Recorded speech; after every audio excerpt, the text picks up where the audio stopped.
Saint-Esprit. Amen. Mes frères et sœurs, nous célébrons aujourd'hui un de mes saints favoris. Pas de chance, je parle beaucoup dans ces cas-là. C'est comme quand le Père Glenn prêche sur Sainte-Thérèse. Voilà. Donc, je vous préviens d'avance. Saint Philippe Néri, apôtre de Rome. C'est comme cela qu'il est surnommé. Et on pourrait se dire, c'est un peu bizarre, parce que Rome, à la naissance de Philippe Néri, est évangélisée depuis environ 15 siècles.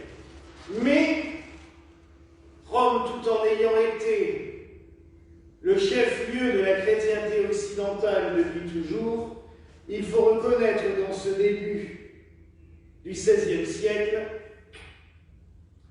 elle est loin d'être une ville sainte. Il y a en effet le pape, il y a les cardinaux, des évêques, mais à part cela et les quelques communautés religieuses ferventes, il faut reconnaître que la ville n'est pas du tout pratiquante. Au contraire, chacun vit sa petite vie dans les désordres variés, et il faut reconnaître que même à certains moments, même les papes ne sont pas des saints à cette période-là. En effet, quelques années auparavant, Rome avait vu le pape Alexandre VI, qui s'appelait Borgia, son nom de famille, qui vivait dans la luxure, qui organisait des orgies avec sa fille et son fils, tout ce genre de choses qui ne sont pas du tout dignes d'un pape, au point même qu'il avait nommé son fils cardinal.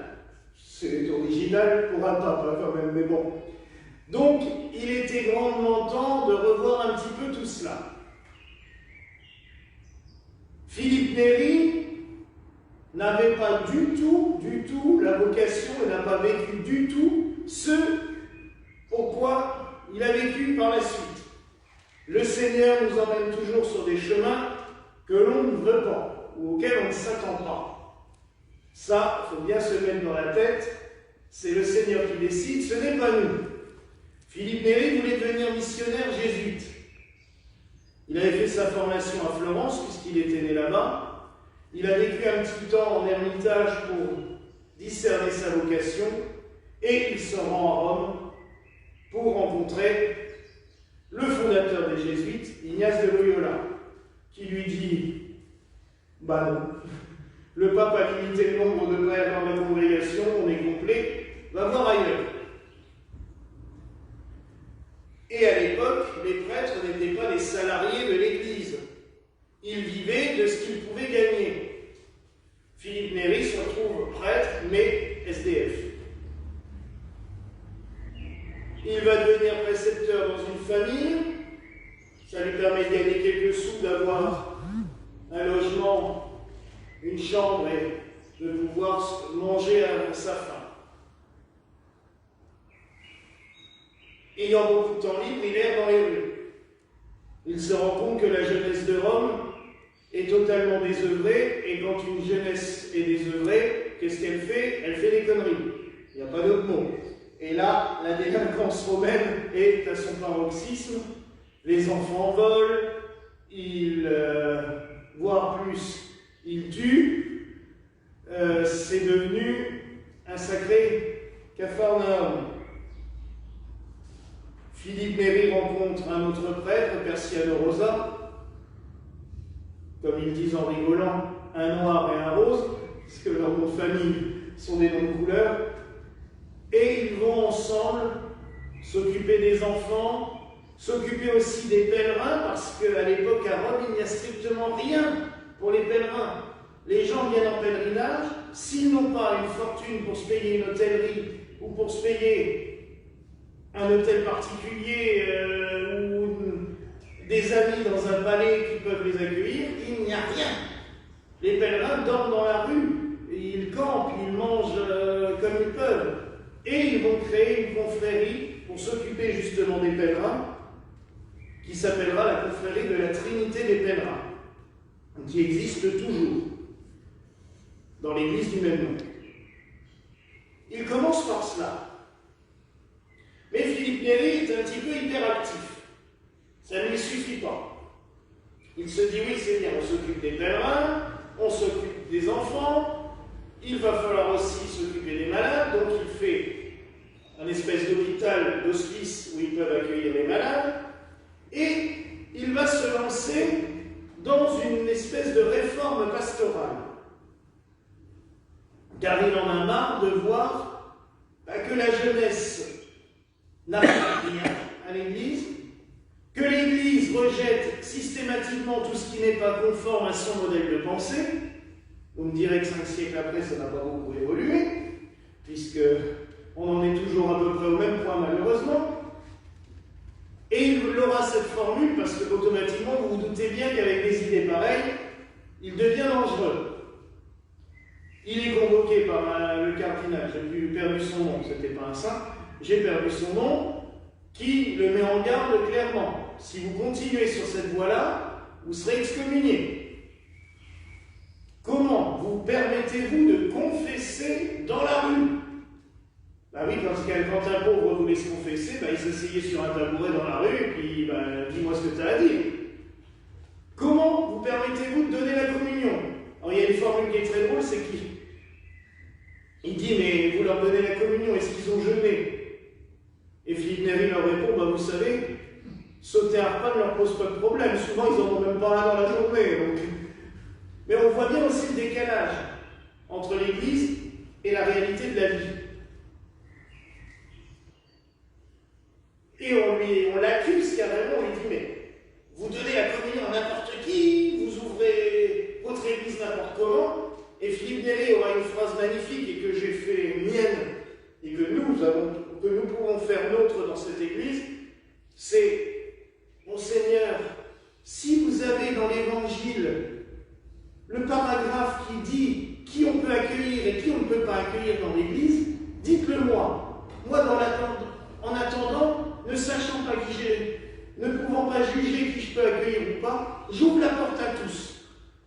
Et j'ai trouvé ça magnifique.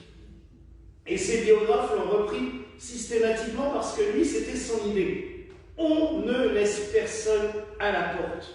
Tout le monde doit pouvoir accéder au message de Dieu. Alors il a commencé à organiser des manifestations populaires, comme le pèlerinage aux 7 églises. Il y a 7 principales églises à Rome, et il prenait les jeunes, et il les emmenait le dimanche, après la messe, et il faisait le tour des 7 églises, mais pas en pénitence, pas en se flagellant ou en suppliant, non. On allait visiter les églises, on priait, il leur expliquait, et entre, c'était des chants de joie. Il gambadait dans les rues en chantant, parce que Saint Philippe Néri est vraiment le saint de la joie. Il était toujours heureux, il rigolait, il souriait. C'était aussi la vie des animaux. Il célébrait la messe avec son chat sur l'autel. Tous les jours, le chat se couchait sur les gradins de l'autel pendant sa messe. Les chats, on sait qu'ils ressentent les bonnes ondes ou les mauvaises ondes. Là, moi, le chat, il se nourrissait des bonnes ondes de la messe. Il était enthousiaste pour tout. Il va créer quelque chose d'autre qui donnera d'ailleurs un genre musical qui sera très à la mode à partir de ce moment-là, c'est l'oratorio. Il va créer l'oratoire. Alors maintenant, c'est le nom de sa congrégation religieuse, mais à l'origine, c'était le nom de cette espèce d'après-midi récréatif qu'il organisait, où on parlait des textes bibliques, et c'était entrecoupé de morceaux de musique. Ce qui a donné les oratorios que l'on connaît maintenant. Tout cela va lui attirer une réputation exceptionnelle. C'est des milliers de personnes qui vont vouloir se confesser à lui. Du coup, il va essayer de faire connaître, de faire grandir cet apostolat, parce que tout seul, avec le pauvre Persiano Rosa, ils ne peuvent pas tout faire. Donc il va créer la communauté de l'oratoire, avec des prêtres qui vont faire comme lui. Et ça va très vite grandir, et il y a encore de nos jours des prêtres qui suivent cela, et je trouve toujours que leur ministère est assez fantastique. Père Glenn a pu rencontrer à Oxford ou Birmingham, au Londres. Il y en a à Rome, il y en a à Nancy, on en a à Dijon. Cette communauté est toujours très vive. Mais cette joie et cette apostolat communicatif, il n'y avait pas que ça. Philippe Néri est un grand mystique. Et je vais vous raconter quelque chose qui était extrêmement drôle. C'est que quand il célébrait la messe, il partait en extase. À tel point qu'au moment de la consécration, l'enfant de cœur qui était à genoux derrière, dès que Philippe Néri levait l'hostie, l'enfant de cœur partait faire ses courses. Il partait, il allait faire ses courses, il allait chercher ce qu'il devait pour sa mère, il ramenait à sa mère, s'il y avait encore d'autres choses à faire, il faisait, et il revenait. Et 2 heures après, Philippe Néri était toujours en extase avec l'hostie dans les mains. Et alors il sonnait la cloche et Philippe Néri se réveillait. Parce que c'était un mystique à un point phénoménal. Il est mort le 26 mai, aujourd'hui. Mais ce qui est très marrant, c'est que sa fête tombe, et son jour de mort, tombe toujours aux alentours de la Pentecôte. Et il s'est produit quelque chose dans sa vie, un jour de Pentecôte, qui a été exceptionnel. Il priait, et tout à coup, une boule de feu est venue sur son cœur et l'a embrasé littéralement. C'est d'ailleurs pour cela que pendant l'Alléluia, nous chantons ces extraits de psaumes qui nous rappellent que le cœur a été embrasé. Il a senti littéralement son cœur se dilater d'amour pour Dieu. Et quand il est mort, c'était une coutume romaine qui a persisté pendant longtemps, on prélevait le cœur pour le mettre dans une urne à part à l'honneur. Et quand ils ont ouvert, les médecins qui ont fait cela se sont rendus compte qu'en fait sa cage thoracique était littéralement brisée. Les côtes avaient été brisées et que le cœur avait pris une dimension totalement considérable qui n'existe pas dans la nature par aucune maladie ou par aucun phénomène. Donc, vous voyez à quel point il était en lien direct avec le Seigneur. Donc Philippe Néri est vraiment un modèle pour moi et je le conseille à tous les prêtres. On en a fait l'apôtre de la contre-réforme catholique, la lutte contre le protestantisme et tout.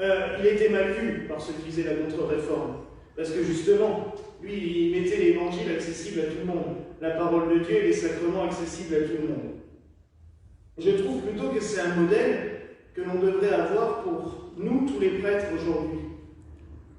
Car il avait cette ferveur, cette joie, cet art de célébrer aussi, parce qu'il célébrait la messe avec faste pour honorer celui qui est présent sur l'autel. Et c'est un petit peu ce que je trouve particulier dans le film qui a été fait sur lui, c'est qu'on dit un petit peu que les ornements étaient sales, que son église n'était pas entretenue.